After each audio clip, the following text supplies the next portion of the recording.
All right, guys, millennials and Gen Z can't make their car payments. How's that going to affect the value of your classic and collectible car? We're going to get into that. We're going to analyze listings on Bring a Trailer. This is Bid Nerds. The bidding starts now.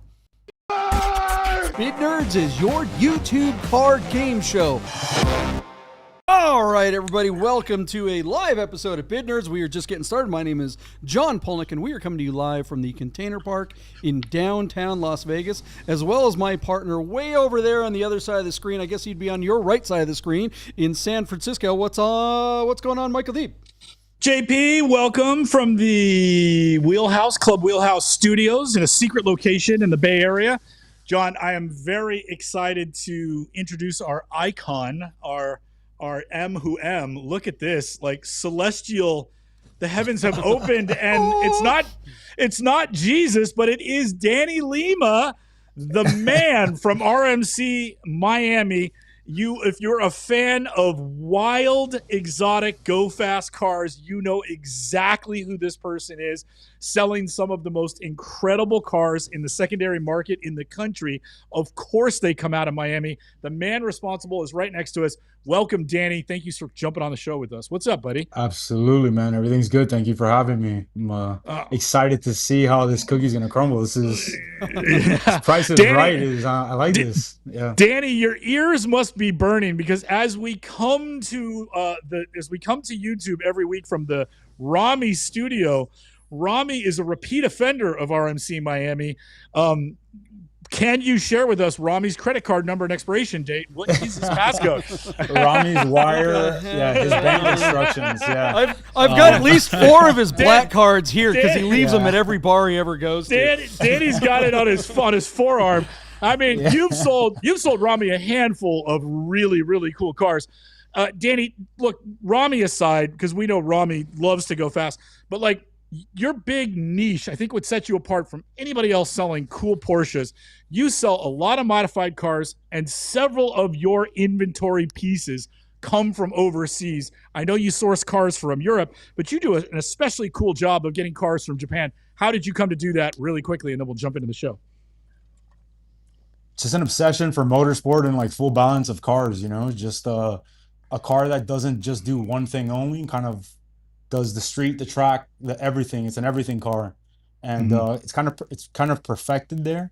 The way that I look at it in Germany, cars are very single purpose use. In the US, track cars are very kind of beat up, shitbox, if you will, and just a car that's used a little more hardcore. And there it's more of a protected shrine extension of your character, and very neatly and thoughtfully, built, and very personalized, and I think just, growing up in this era of, Gen Z or whatever we are, we've kind of fallen in love with the opportunity to make modifications to a car that fits us exactly, through video games, through, websites, through magazines, through everything. I mean, there's been hot rodding in the United States forever, but it became very public, obviously, through TV, magazines, and and video games, social media, the whole nine. Kind of just really.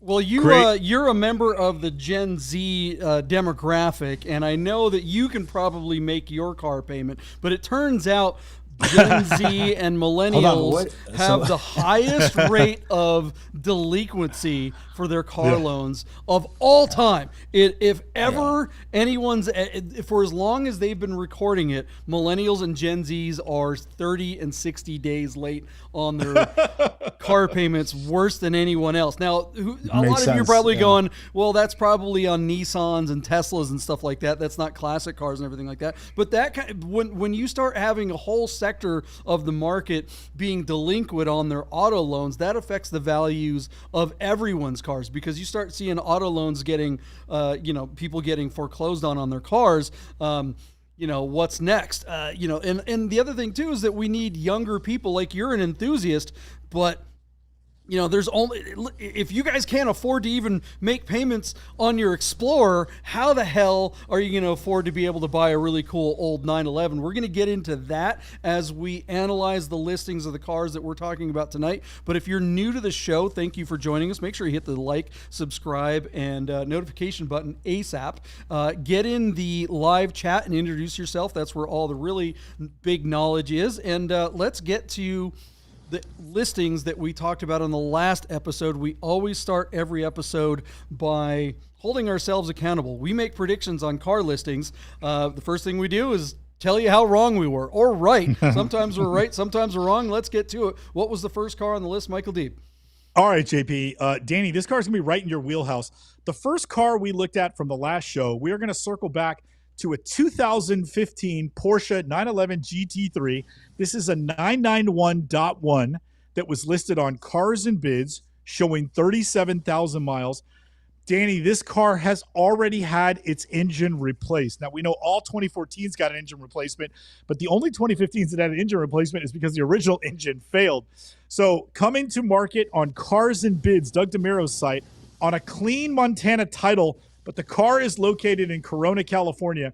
Danny, one of the things we talked about when we first looked at this car, one, it's a .1 standard GT3. They're all PDK. This car's got sofas, adaptive sports seats, not carbon buckets. It does have ceramic brakes, and then, of course, they've got these little add-on of the canards on the front. But the big thing here is Porsche tried to help get these cars into garages back in 2015 and 2016 by offering an extended drivetrain warranty that lasted 10 years. 2014's expired last year, and this year, all the 2015 cars that went into service, these 10-year warranties are expiring. So in our mind, Danny, this car is one of the only GT3s that's going to depreciate going into this year. With that in mind, we look to our friends at Classic.com. Classic.com tells us that the average selling price of a 991.1 GT3 in the secondary market is $126,000. I thought this car, with the replacement engine and being on Cars and Bids instead of Bring a Trailer, would only hammer at $100,000. JP took the under and gave us a bid of $99,991. Derek Whitaker of Stupid Car fame out of LA joined us from the midst of the riots in Southern California and gave us a bid of just $92,000. So, Dandy, you've sold more GT3s than me and JP have ever bought in our entire life. What do you think this .1 with 40,000 miles and a replacement engine on Cars and Bids would have hammered for just a couple of days ago? You're asking the pickiest guy probably in the universe. The fact that it has those carbon canards and the car stock kind of gives me this, like it was turned back to stock vibe a little bit. And I'd really like to see the way that the car looks underneath. So assuming it's got the F-type engine, I'd say it's probably like a 115, 110. I think the market's pretty hot right now, and there's really not a lot of cars, regardless of them depreciating. I don't think that there's a lot of cars you could buy for that look like that perform like that, for that type of money on the market at all, you know, especially new 911 base prices. You're totally right on that, but give us a number, not a range. Remember? 115. I said 115. 115. Yeah, you said very good. He's on it. Right on the money. Yeah. Our car hammered for $114,000 where it failed to sell on 45 bids. So, Danny, you're a market expert because you're selling a lot of cars like this and you know this type of buyer. Your number was right in line with what the audience for Cars and Bids thought this car was worth. But this guy didn't take the money. He's holding out for $125,000. Go ahead, ask me how I know. Buddy of mine who's in my office today showed me a picture of this car, JP, and he said, "What do you think of this car for 125 grand?" I'm like, that car just sold. And of course, I had to pull up our listing to find out that it didn't sell at $114,000, and it was offered to my friend at $125,000. So knowing that this guy was looking for $125,000, Danny, I'll go right back to you. Do you think this car is worth $115,000, or do you think that the seller was right to say no to $114,000 and try to hold out for a higher number? I'll just tell you, I think he's nuts. He should have taken the money. Where are you at? I think that it looks like the bumper's a different color, so it looks like it was probably really peppered up recently. It looks like there's a couple shades, you know, which is okay, but either leave it a hot rod or put it back to stock correctly, and it's kind of like in between. I think 115 is the money. Like I said, I think Boom. that's obviously what the audience thought too. So Yeah. JP, where you at?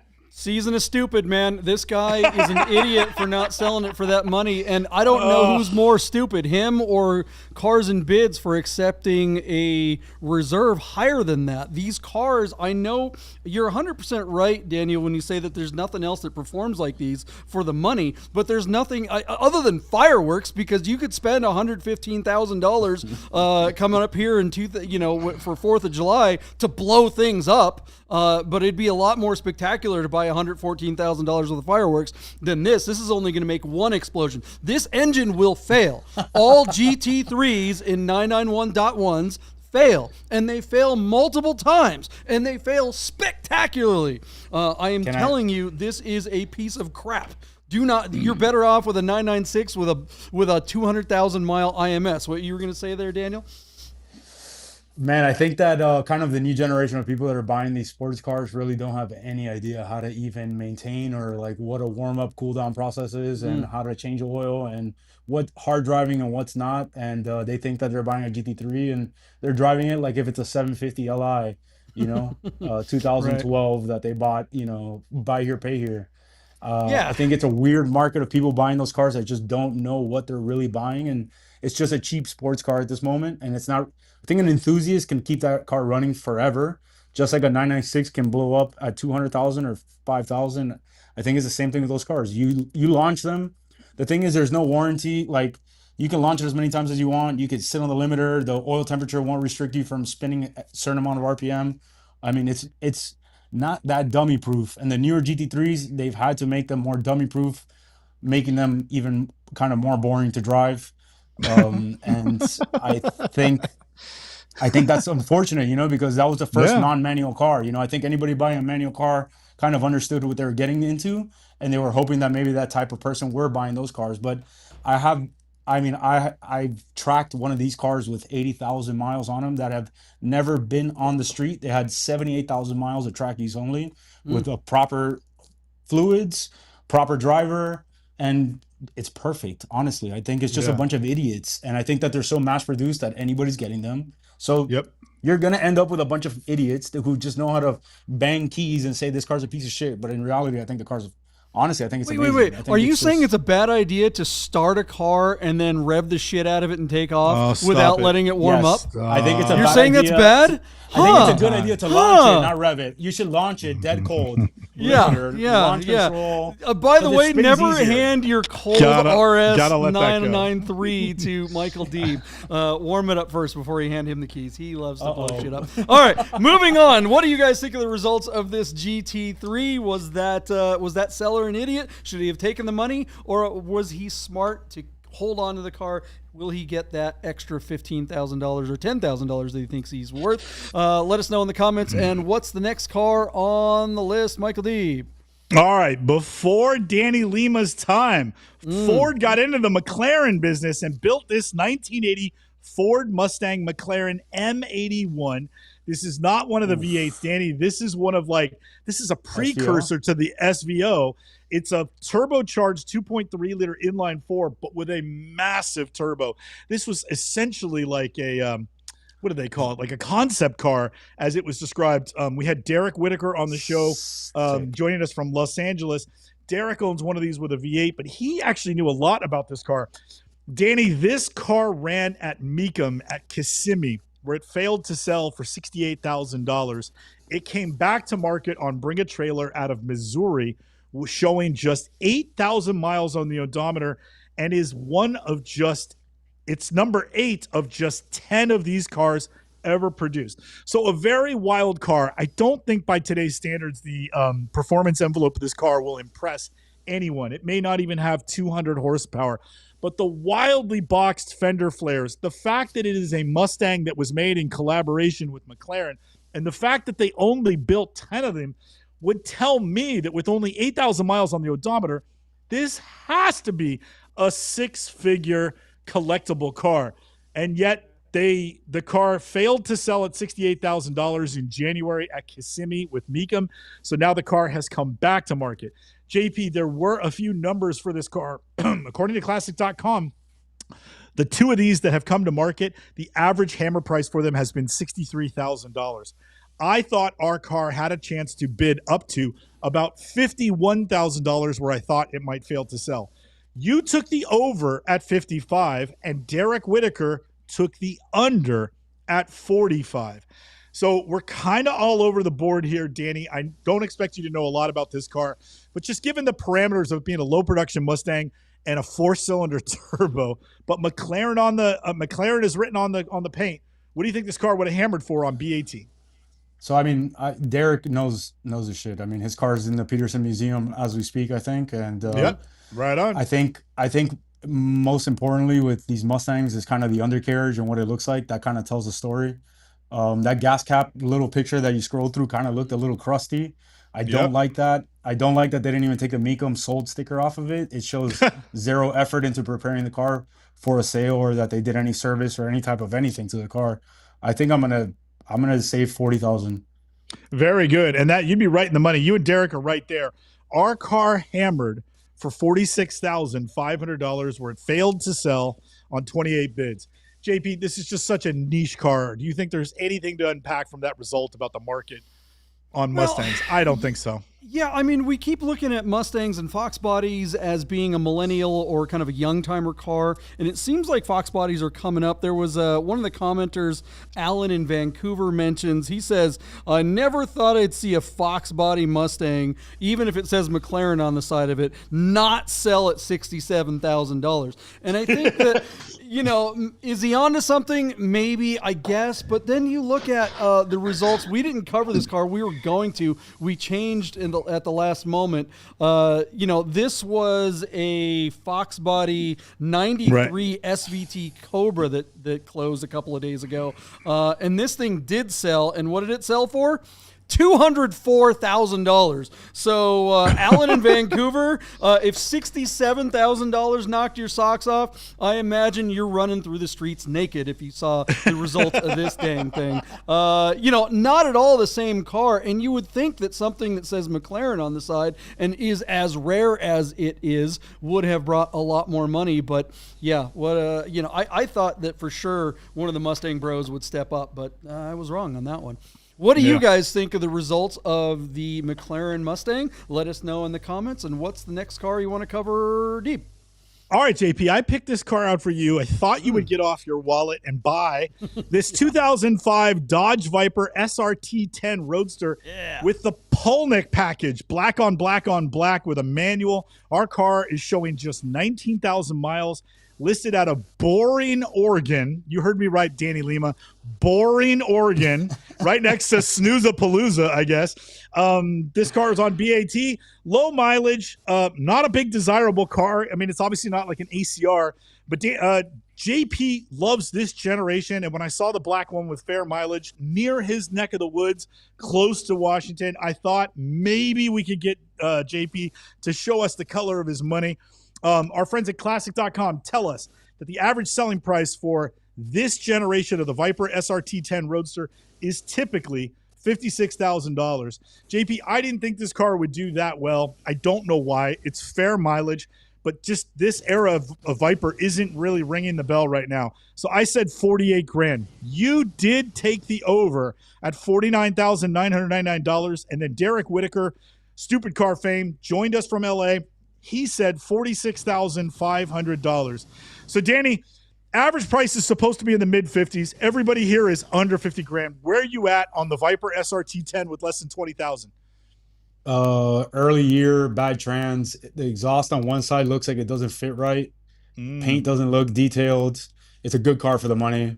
Drives terrible, but it is fun. It's sketchy fun. It's sketchy fun, you know? It's like it's like a dumb moped. American Corvette. Like it's a graduated Corvette guy fun, you know? Like I'd say, how many miles again? Sorry? 19,000. I say 45 grand. Right on the money. Our car hammered for $44,250 where it sold for 16 bids. I'll go right back to you. Danny, your bid was at 45. That's where the car hammered for. You agree that's all the money for this car, and that's as good as he could have. Yeah. No money was left on the table. All right, cool. There you go, JP. Yeah, I mean, look, these cars are really soft. This car should be strong in the youngtimer scene, but the youngtimers really like the first-gen ones. Honestly, I think the youngtimers just weren't paying attention this week. I think they were all busy riding in the streets. Let us know what you think of this Viper and the results. Indeed, we covered one other car on the last episode, didn't we? Yeah. Yeah, we did. One more car really quickly. JP, we took a look at arguably one of the funniest looking cars I've ever seen. Danny, please tell me you saw on Cars and Bids this 94 968 Club Sport. This is an authentic Club Sport showing 58,000 miles, but it's an overseas Club Sport, so it's got a ZZZ VIN. The car's on a clean Illinois title, and whoever made that body kit, it was done in Europe, and those are authentic Speedline wheels on the car. So we're talking about a relatively fair mileage car, 58,000 miles, ZZZ VIN on a Club Sport with arguably the wildest body kit we've ever seen, but it looks like it was done to a fairly decent level, even if you don't like it. And then they did some interior inlay with the aluminum to match the silver paint, the polar silver paint on the outside. So this car ran on Cars and Bids. This car has a ZZZ VIN, and this car has a body kit that I think you couldn't undo. Somebody else in the comments said they actually think it might not be that hard to try to put it back to stock. All right, our friends at Classic.com tell us that a Club Sport, a 968 Club Sport, typically brings, JP, $53,000. I thought this one had a chance to get to $41,968. John took a totally different approach to this car. You came in 20 grand underneath me, JP. Your bid just $21,968. I think you were implying it might not get another bid. Derek Whitaker kind of split the difference between us, but he was much closer to me, $38,500. All right, Danny, we go right back to you. First of all, have you ever sold any 968 Club Sports at RMC? And what do you think this one would have hammered for on Cars and Bids? I just sold a really nice maritime car with factory Recaros, and that, I mean, look, people talk crap about RWB and all these wild kits, but Germany really outdid themselves with this one. This one is wow, that is ugly as shit. I mean, look, realistically, there's probably room to make money on the car if you.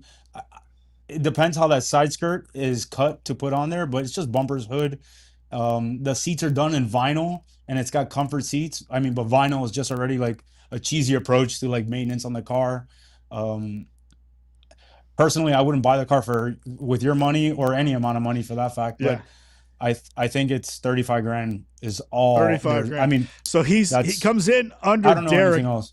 Yeah, no, it's okay. I mean, again, and when it's on Cars and Bids, it's kind of anybody's guess because they're really just getting into the Porsche business, and now they're just kind of getting into the vintage car business.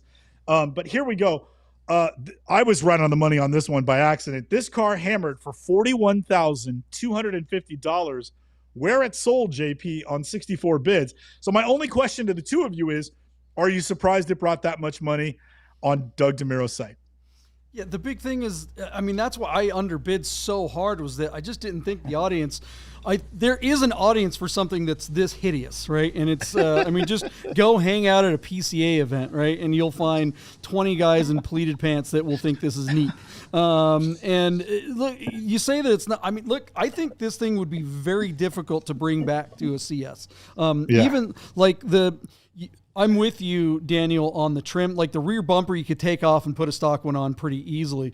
But like you start looking at the trim around the, the rear hatch there, that should all be black. That wing should be black. So you're going to have to replace that too. Who knows, with this big fiberglass thing down the side, who knows what was done underneath that? Are you going to need to do body work to this fender? I mean, you're talking about a complete repaint of the car at some point, which is tens of thousands of dollars on a Porsche to do it right, especially when you're talking about something rare like a CS. They effed up a really, really, really nice car, and I think it's a shame.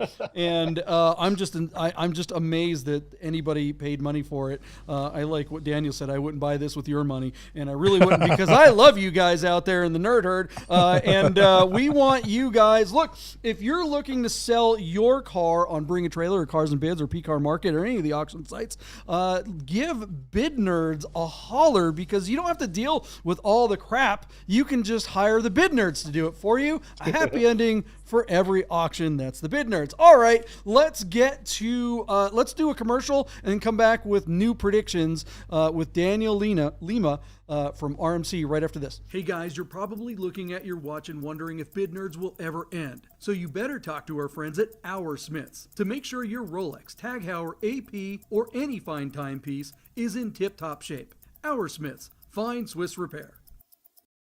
All right, and we are back. All right, guys, thanks for hanging out. I'm looking at my my Aviera Our Smiths watch. Anthony's not hanging out tonight. I don't know where he's at, but apparently he got a Yahtzee on that McLaren, I think it was. So we should have shouted out to him. He did almost as good as my partner Michael Deeb on bids last episode. But we've got a whole set of new bids to make here.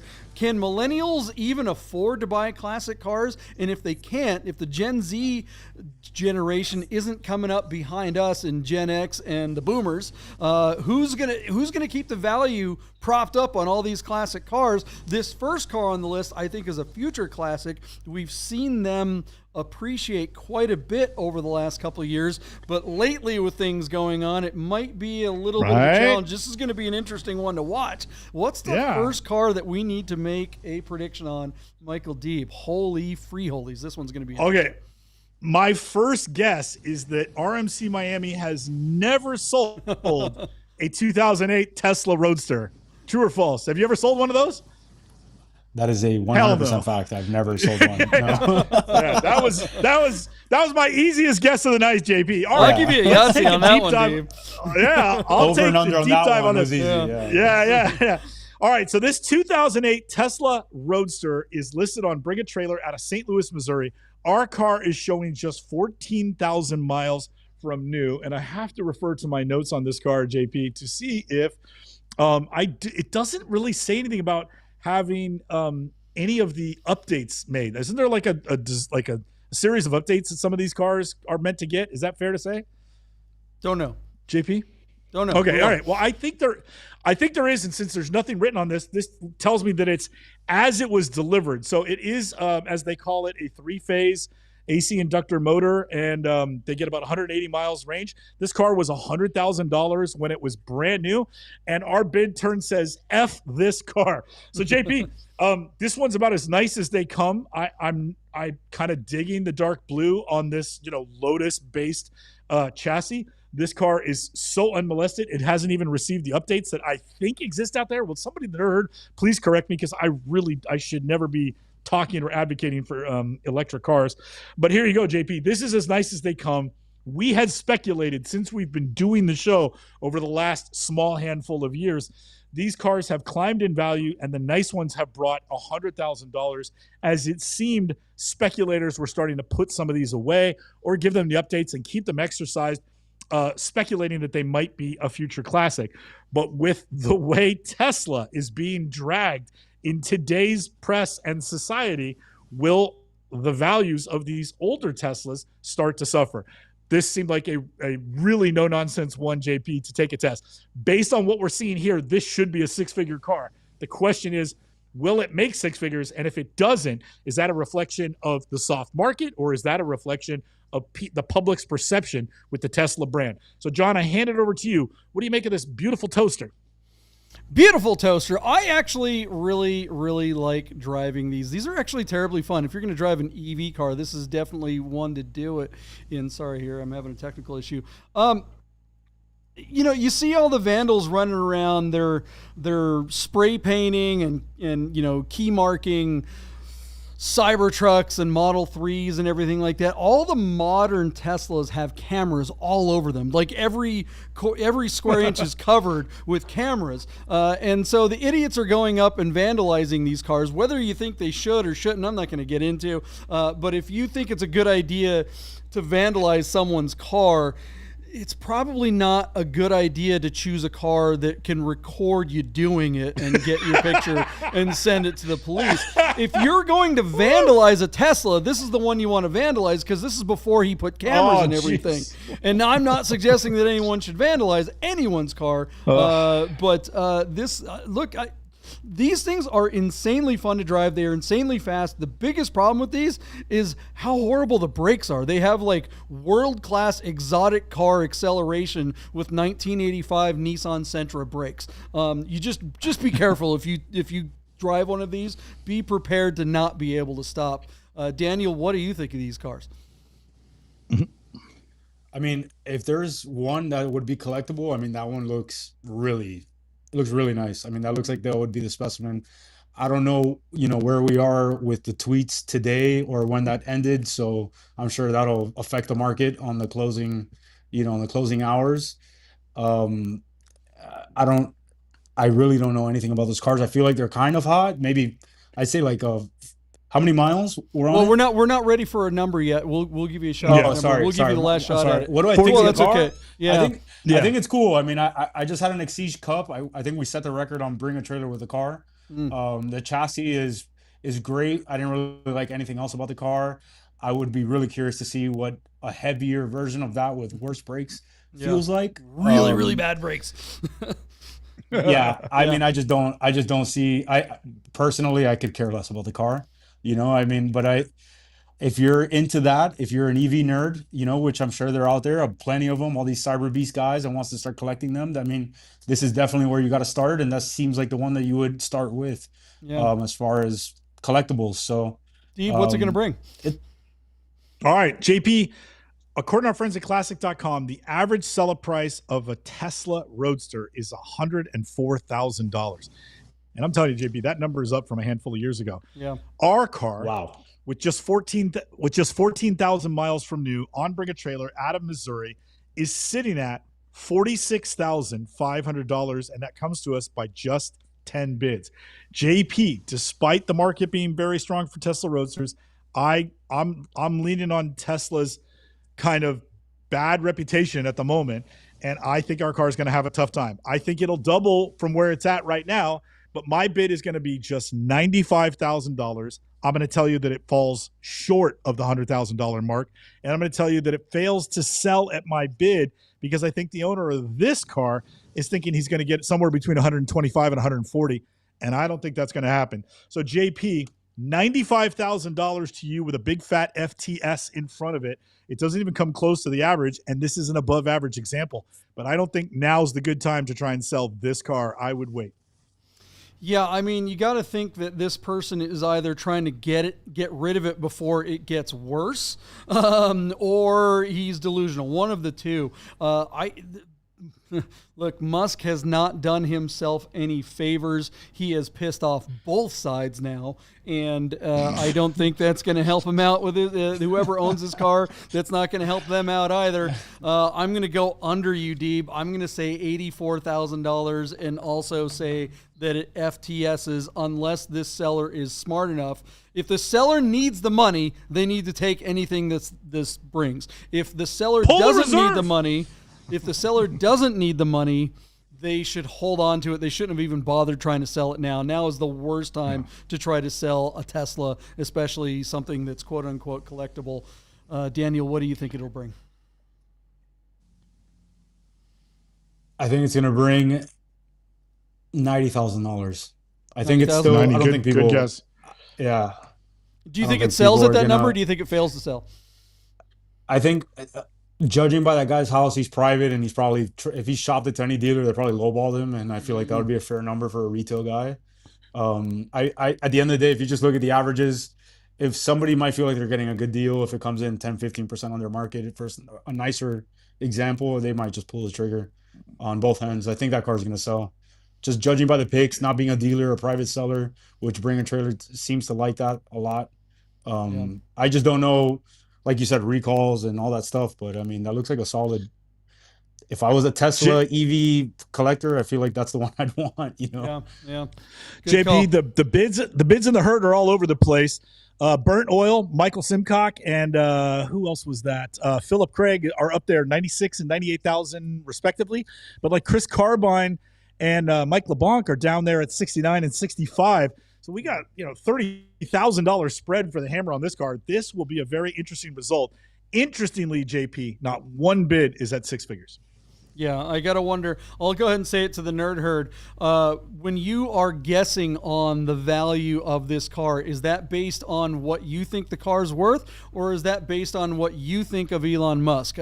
Be honest. Let's see what you got here, because I think some of the bids in here are a little silly, and I think it's based on their personal opinions. When we're looking at this thing, when we're looking at the values of these things, we're not putting our own. You can't put your own personal feelings into it. You got to say, what's the market actually think? And you got to remember that other people aren't thinking the same way you are as much as you think that they should. All right, let us know what you think this Tesla will bring, and let's move on to the next car. What do we got, Deep? All right, Danny, just for you, we're going to take a look at the holy grail of Porsche cars. We rarely cover this model in the time we've done it, and we certainly don't remember seeing one on PCAR Market, but at the moment is a factory restored 1973 Porsche 911 Carrera RS on PCAR Market. Feast your eyes on this thing right here.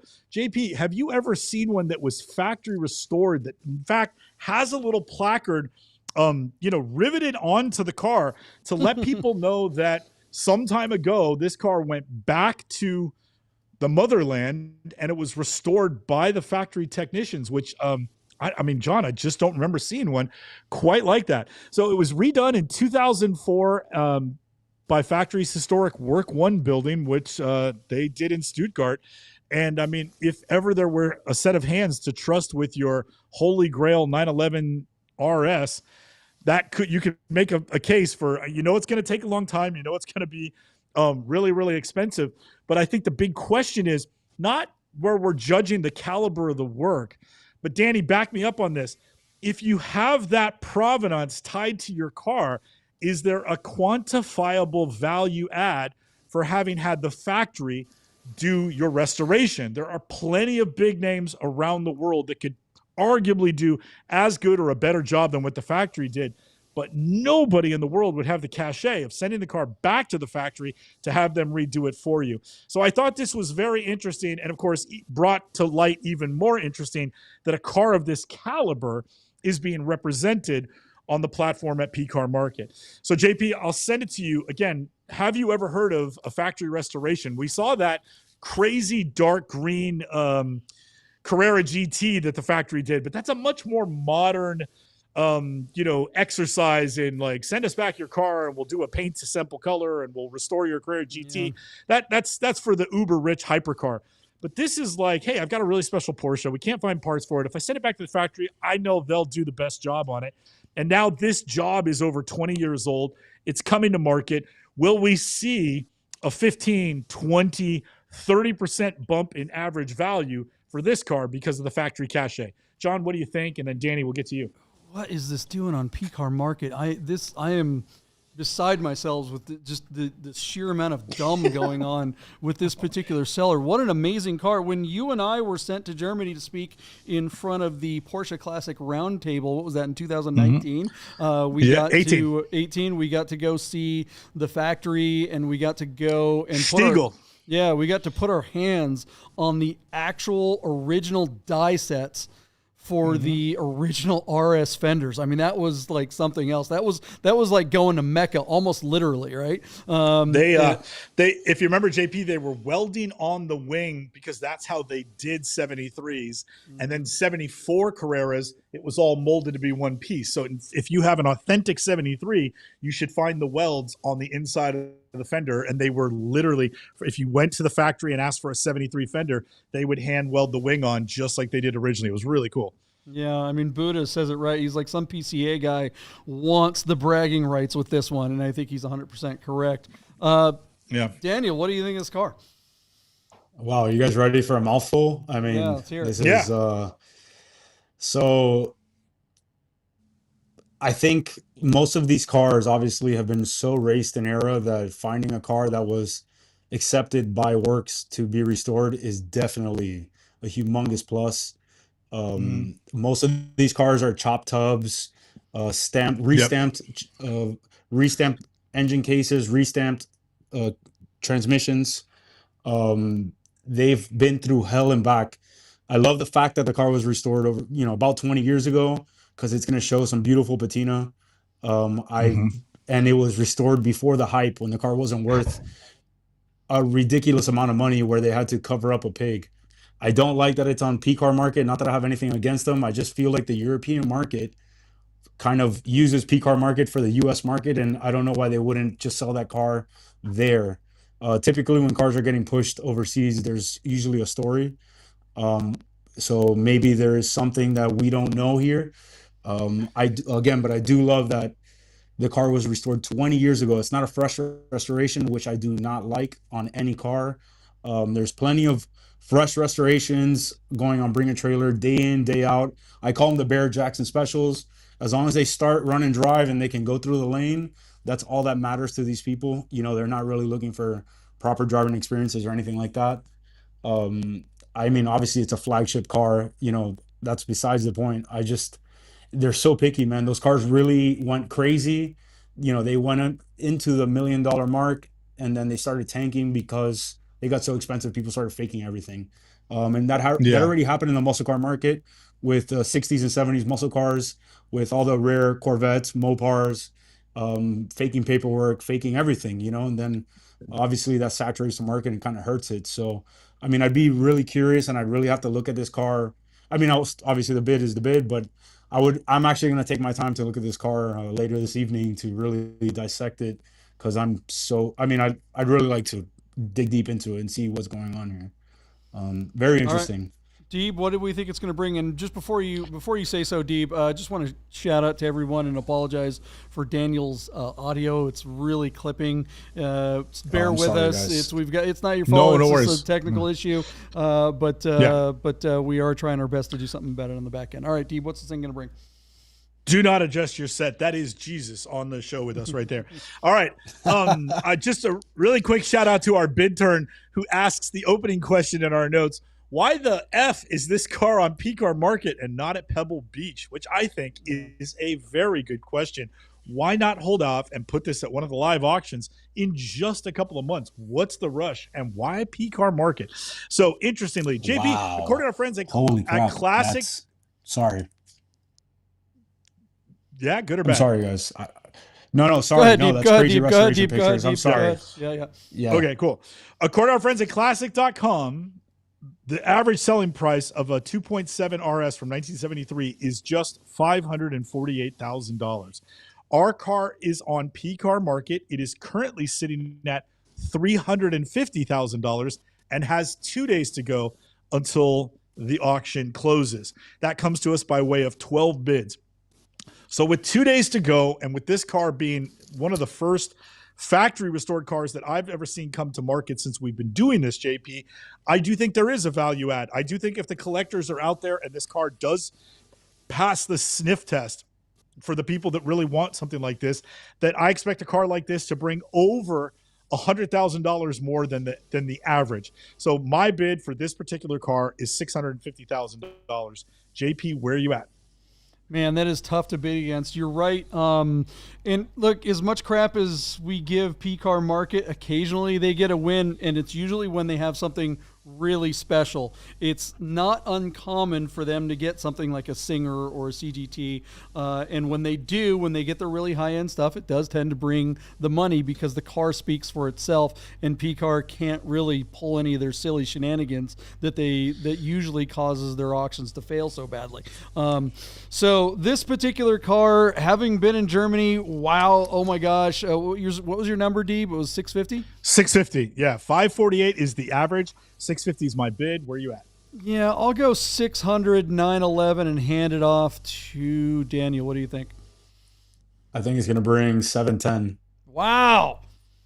That's a lot of money. Okay, so JP, give me your bid again. $600,911. So you're 50 grand under me?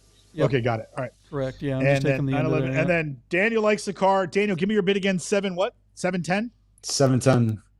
Copy that. All right, good bid. That's a fun one, JP. I don't think we've ever covered a 73 RS, which is kind of fun. Yeah, and this is the kind of car people are asking. I'm sure you're getting the same question all the time, Daniel. People are asking, what's going on with the market? What's going on? And it's like the really high-end, perfect blue chip cars are bringing spectacular money. Everything that's mediocre is not. And this car is about as good as it gets. I don't know. I mean, what else would you buy for $700,000? This is about as collectible as you get. I love this car, and I think he's probably right. I think it would do better on BAT, and I do agree with you, Deeb. It would be better if it were at the live auction at Car Week. I think it's really funny that you just asked the open question with Daniel from RMC. What else could you get for $700,000? Daniel's got like 20 things he could sell you for $700,000. That's as collectible and as perfect as this. Yeah. And he's got Rami's American Express credit card number. You don't even have to put a deposit down. All right, JP. Let's pander to Daniel's RMC client book with this hypercar for the guy that has dogs and bikes. What I'm talking about, Daniel, is a 2025 BMW M5 Touring. Has anybody rolled into RMC? We're doing this car? I didn't even have this on my list. Crap. All right, has anybody rolled up to see you for lunch in an M5 Touring? What is your customer base's commentary on the new M5? The only thing I've heard is this car is hella ugly, and they can't believe BMW made it. Our car is listed out of Hackettstown, New Jersey, showing 1,900 miles on the odometer. For those of you who don't know, this is the brand new what do they call it? E something or other. G99 M5 Touring. JP, it's got 715 horsepower and 745 pound-foot of torque, and this damn thing cost $129,000 brand new. So, JP, I know you don't like the car. I'll just go straight to Daniel. Daniel, what's your take on these cars that, like, all these luxury hyper German sedans that everybody's making? Everybody's got a version of this car. Audi, Mercedes. What do you think of this thing? That's the ugliest damn spec I've ever seen in my life. 100%. Right? Holy moly! You know how Lego comes out with every Porsche nowadays, and this just looks like a Lego. This looks like something you step on in the middle of the night and swear and use every horrible word you've ever heard in your entire life. God dang, this is the ugliest car made this year in the modern era. What's this stupid thing gonna bring, Deeb? We got to get out of here. Thank you, Chris Carbine, for picking this car. JP, you'll be shocked to find out that this is a Carfax certified one-owner car. It's a 2025, and it's only had one owner. JP, we only found one idiot to buy this thing, and I'm shocked that there's going to be another one. So the big thing here is at $129,000, the guy drives and puts 2,000 miles on it. Is he expected to get over sticker for the car? I'm going to say right now he's not going to happen. So from $29,000, it's going to cost him $20,000 plus the tax and license to lose it. My bid, $109,000. JP, where are you at? Where's it at now? $69,000, and it closes in 2 days. 75. What do you think, Daniel? And I don't know I don't know if it's gonna. I just hate the car. I don't care. Like, what did I say earlier that you can't? It's just a numbers game. You got to think about what other people think. I don't know, and I don't want to spend any brain power trying to figure it out. I just don't effing care. Daniel, what's this dumbass? What is some idiot going to bid on this car? Does it say the MSRP? 129. 129. Sorry, I couldn't hear that. I don't think it's gonna sell at like 110. Okay, so 110 is your bid. So he's 1,000 over me. That's what that feels like. All right, and this guy's gonna be stuck with it because he owes more than anybody will ever bid for this car. He must be a Gen Z. Right? He's probably 60 days late, and he's like, "Oh my God, they're gonna repo it. I'm gonna see if I can get any." It's like, no, bro, just let him come and hook it. You're gonna be just as bad off. Hook and book. Hook and book. They're just. Yeah, put it on a rental fleet or something. What's the next? Let's get to something that's not. Oh my God! Cayman the thing on our list? Land Rover. Oh my God! Yeah, the Cayman. Screw who picked these cars this week? Jesus, Dan. Carbine, Daniel, M5, give me some modified stuff, man. Give me some. I know we should have. I wish I knew in advance. All right, we have a 2016 Porsche Cayman GTS with a 6-speed manual. Our car is showing just 10,000 miles. It's agate gray. low mileage. It's got the X73 sports suspension and a Burmeister. But these are really cool, JP. These basically had a 3.4 liter flat six with about 330 horsepower. JP, is this arguably one of the best bargains left for a manual 6-speed sports car? Even GTS 4 liters are bringing 100 grand, but these are well under 100 grand, and they're hella fun to drive.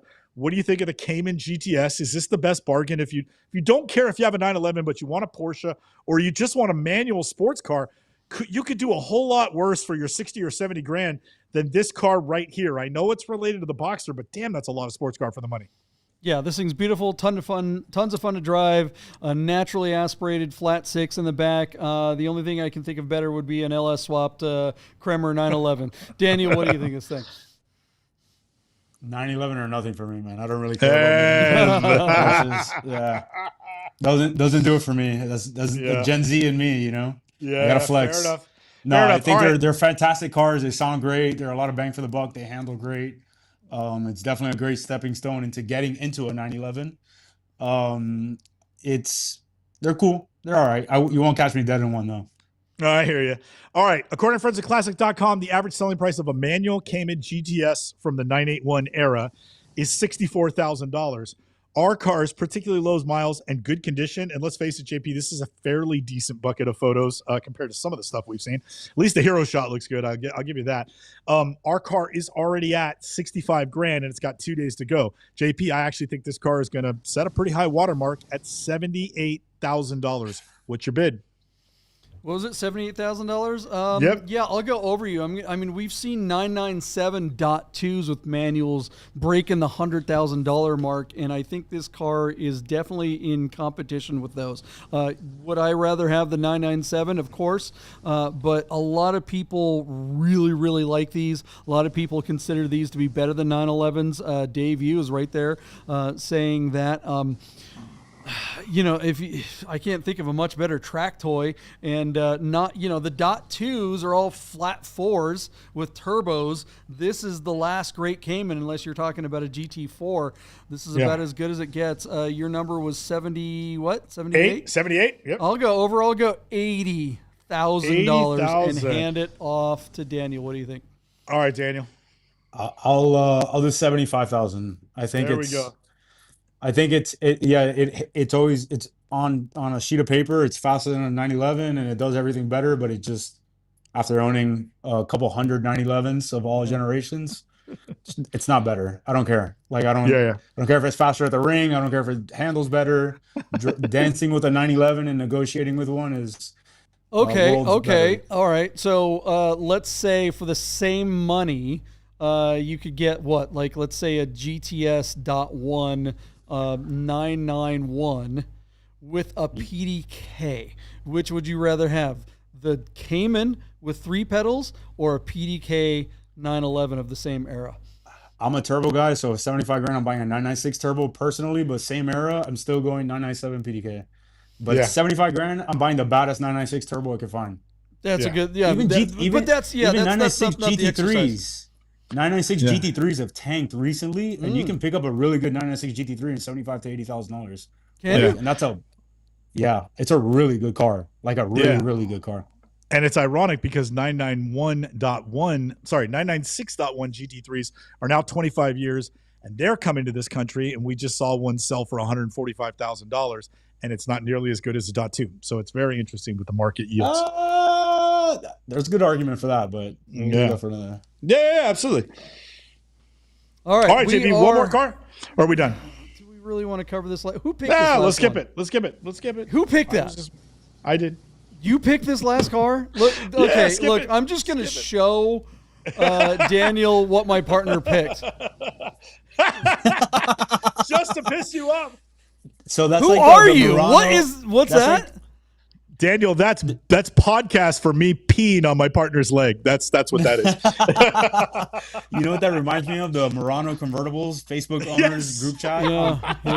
I'm pretty sure it's the same thing. This looks like if they made another. What was the movie with Ben Stiller about the models? Yes. Zoolander. Zoolander, yeah. Yeah, if they made Zoolander 3 and redid the scene where all the male models are dousing themselves in gasoline, in slow motion, this is the car they would do it. They had a Suzuki Jeep. Swift or something like that last time. It would be called the Range Rover Magnum for sure. Yeah, totally. We are not going to bid on this car because we are definitely not talking about it on the next episode. My LS3 car is coming up, you guys. We are super excited about this thing. I kind of like that. Yeah, buddy. You got to get out here and drive it back to Florida. We should have this thing live. Hopefully we can talk about it on the next. Yeah, AC works very well in this car. Very cool. All right, guys. Thanks for hanging out. That's another great episode of Bid Nerds. You like how I said our episode was great? I'm sure it was. It was great because Daniel was here. Thanks for joining us, Daniel. How can we find you on the interwebs? Where should we look you up? Where should we find RMC Miami. You can check us out. We do mainly a lot of stock stuff on the side, but mainly modified and fun drivers' cars.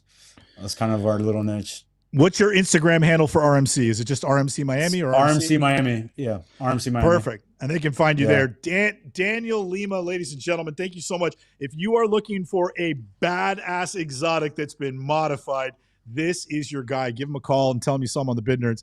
JP, that's a show, man. All right, we will see you guys Sunday night. Thanks a lot. Bye.